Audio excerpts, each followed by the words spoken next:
Hello friends, ಎಲ್ರಿಗೂ ನಮಸ್ಕಾರ. ಎಲ್ಲರೂ ಹೇಗಿದ್ದೀರಾ ಫ್ರೆಂಡ್ಸ್? ನಾನು ತುಂಬ ಚೆನ್ನಾಗಿದ್ದೀನಿ. ನೀವು ಚೆನ್ನಾಗಿದ್ದೀರಾ ಅಂತ ಅಂದ್ಕೊಂಡಿದ್ದೀನಿ. ನಾನು ಇವತ್ತು ಈ ವಿಡಿಯೋದಲ್ಲಿ ಎಗ್ ಆಮ್ಲೆಟ್ನ ತೋರಿಸ್ತಾ ಇದ್ದೀನಿ. ಇದೊಂದು ಡಿಫ್ರೆಂಟ್ ರೆಸಿಪಿ. ಈಗ ಮಾಡೋ ವಿಧಾನವನ್ನು ನೋಡೋಣ ಫ್ರೆಂಡ್ಸ್. ತುಂಬ ಈಸಿಯಾಗಿರುತ್ತೆ.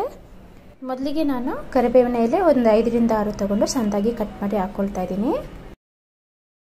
ಅದೇ ರೀತಿ ಹಸಿಮೆಣಸಿನಕಾಯಿನ ಕಟ್ ಮಾಡಿ ಪಕ್ಕಕ್ಕೆ ಇಟ್ಕೊಳ್ತಾ ಇದ್ದೀನಿ ಫ್ರೆಂಡ್ಸ್.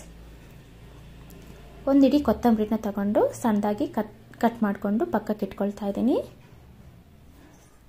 ಒಂದು 2 ಈರುಳ್ಳಿನ ತಗೊಂಡಿದ್ದೀನಿ. ಇದನ್ನು ಸಣ್ಣ ಸಣ್ಣದಾಗಿ ಕಟ್ ಮಾಡ್ಕೊಳ್ತಾ ಇದ್ದೀನಿ. ಈಗ ನಾನು ಸಣ್ಣ ಸಣ್ಣದಾಗಿ ಕಟ್ ಮಾಡ್ಕೊಳ್ತಾ ಇದ್ದೀನಿ ಫ್ರೆಂಡ್ಸ್. ಆಮ್ಲೆಟ್ಗೆ ಯಾವ ರೀತಿ ಬೇಕೋ ಆ ರೀತಿ ಸಣ್ಣ ಸಣ್ಣದಾಗಿ ಕಟ್ ಮಾಡ್ಕೊಳ್ತಾ ಇದ್ದೀನಿ. ನಂತರ ನಾನು ಒಂದು ಕ್ಯಾರೆಟ್ನ ತಗೊಳ್ತಾ ಇದ್ದೀನಿ. ಅದನ್ನು ಒಟ್ಟು ತೆಗೆದು ಅದನ್ನು ಚೆನ್ನಾಗಿ ತುರುವಿ ತಗೊಳ್ತೀನಿ ಫ್ರೆಂಡ್ಸ್. ಕ್ಯಾರೆಟ್ನ ಸೇರಿಸಿ ತುಂಬ ಡಿಫ್ರೆಂಟ್ ರೆಸಿಪಿ ಥರ ಕಾಣುತ್ತೆ. ಅದೇ ರೀತಿ ಕ್ಯಾಪ್ಸಿಕಮ್ ಇದ್ರೂ ಅದನ್ನು ಸೇರಿಸ್ಕೋಬೋದು ಫ್ರೆಂಡ್ಸ್. ತುಂಬ ಚೆನ್ನಾಗಿರುತ್ತೆ. ಎಲೆಕೋಸನ್ನು ಸೇರಿಸ್ಕೋಬೋದು. ಈ ರೀತಿ ಒಂದ್ಸಲ ಟ್ರೈ ಮಾಡಿ ಟೇಸ್ಟ್ ಯಾವ ರೀತಿ ಇರುತ್ತೆ ಅನ್ನೋದನ್ನು ನನಗೆ ಕಮೆಂಟ್ ಮಾಡಿ ಫ್ರೆಂಡ್ಸ್. ಕ್ಯಾರೆಟ್ನನ್ನು ಸೇರಿಸಿ ತುಂಬ ಚೆನ್ನಾಗಿರುತ್ತೆ. ಈಗ ನಾನು ಇದನ್ನೆಲ್ಲ ಒಂದು ಬೌಲ್ಗೆ ಸೇರಿಸ್ಕೊಳ್ತಾ ಇದ್ದೀನಿ. ಹಸಿಮೆಣಸಿನಕಾಯಿ, ಕರಿಬೇವನ್ನ ಸೇರಿಸ್ಕೊಂಡಿದ್ದೀನಿ. ಅದೇ ರೀತಿ ಕೊತ್ತಂಬರಿನ ಸೇರಿಸ್ಕೊಳ್ತಾ ಇದ್ದೀನಿ. ಕ್ಯಾರೆಟ್ ಮತ್ತು ಈರುಳ್ಳಿನ ಸೇರಿಸ್ಕೊಳ್ತಾ ಇದ್ದೀನಿ. ಪುದೀನ ಎಲ್ಲ ಸೇರಿಸ್ಕೋಬಾರ್ದು ಫ್ರೆಂಡ್ಸ್, ಟೇಸ್ಟ್ ಚೆನ್ನಾಗಿರೋದಿಲ್ಲ.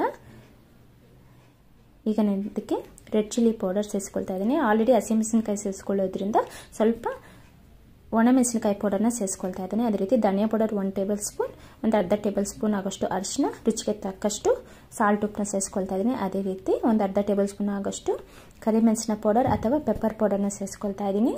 ಒಂದು 5 ರಿಂದ 6 ಮೊಟ್ಟೆನ ಸೇರಿಸ್ಕೊಳ್ತಾ ಇದ್ದೀನಿ ಫ್ರೆಂಡ್ಸ್. ಮೊಟ್ಟೆ ಕಮ್ಮಿ ಇರುವಾಗ ಆಮ್ಲೆಟ್ಗೆ ಈ ರೀತಿ ತರಕಾರಿಗಳನ್ನ ಸೇರಿಸಿ ಮಾಡಿ ತುಂಬ ಚೆನ್ನಾಗಿರುತ್ತೆ. ಅದೇ ರೀತಿ ಜಾಸ್ತಿ ಆಮ್ಲೆಟ್ನ ನಾವು ಪ್ರಿಪೇರ್ ಮಾಡ್ಕೋಬೋದು.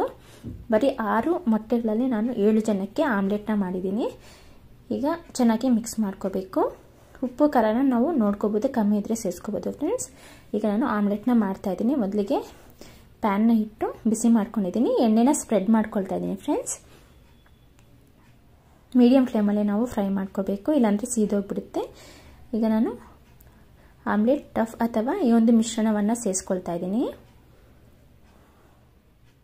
ತುಂಬ ಚೆನ್ನಾಗಿರುತ್ತೆ ಫ್ರೆಂಡ್ಸ್. ಬರೀ ಆಮ್ಲೆಟ್ಗಿಂತ ಈ ರೀತಿ ಈರುಳ್ಳಿ, ಅದೇ ರೀತಿ ಕೊತ್ತಂಬರಿ, ಮೆಣಸಿನಕಾಯಿ, ಕರಿಬೇವು, ಅದೇ ರೀತಿ ಕ್ಯಾರೆಟ್ನ ಸೇರಿಸಿ ಮಾಡಿ ತುಂಬ ಚೆನ್ನಾಗಿರುತ್ತೆ. ಈಗ ಒಂದು 50% ಚೆನ್ನಾಗಿ ಬೆಂದಿದ್ದಾದಮೇಲೆ ನಾವು ಫ್ಲಿಪ್ ಮಾಡ್ಕೋಬೇಕು ಅಥವಾ ತಿರುಕೋಬೇಕು. ನೋಡಿ, ಈ ಕಡೆ ಚೆನ್ನಾಗಿ ಫ್ರೈ ಆಗಿದೆ. ಈಗ 2 ಕಡೆನೂ ಚೆನ್ನಾಗಿ ಫ್ರೈ ಆಗಿದೆ ಫ್ರೆಂಡ್ಸ್. ಈಗ ನಾನು ಸರ್ವ್ ಮಾಡ್ಕೊಳ್ತಾ ಇದ್ದೀನಿ. ಇಷ್ಟೇ, ತುಂಬ ಸಿಂಪಲ್ ಆದ ಆಮ್ಲೆಟ್ ರೆಸಿಪಿ. ಖಂಡಿತ ಇದು ಇಷ್ಟ ಆಗುತ್ತೆ, ತುಂಬ ಚೆನ್ನಾಗಿರುತ್ತೆ ಫ್ರೆಂಡ್ಸ್. ಈಗ ನಾನು ರೀತಿ ಬೇಳೆ ಸಾರು, ಮಾವಿನ ಉಪ್ಪಿನಕಾಯಿ ತುಂಬ ಚೆನ್ನಾಗಿರುತ್ತೆ ಕಾಂಬಿನೇಷನ್. ಅದೇ ರೀತಿ ಆಮ್ಲೆಟ್ ಜೊತೆ ಬೇಳೆ ಸಾರು, ಅನ್ನ, ಉಪ್ಪಿನಕಾಯಿ ತುಂಬ ಚೆನ್ನಾಗಿರುತ್ತೆ. ತುಪ್ಪ ಹಾಕ್ಕೊಂಡು ಬೇಳೆ ಸಾರು ಜೊತೆ ತಿಂದರೆ ಸೂಪರ್ ಆಗಿರುತ್ತೆ ಫ್ರೆಂಡ್ಸ್.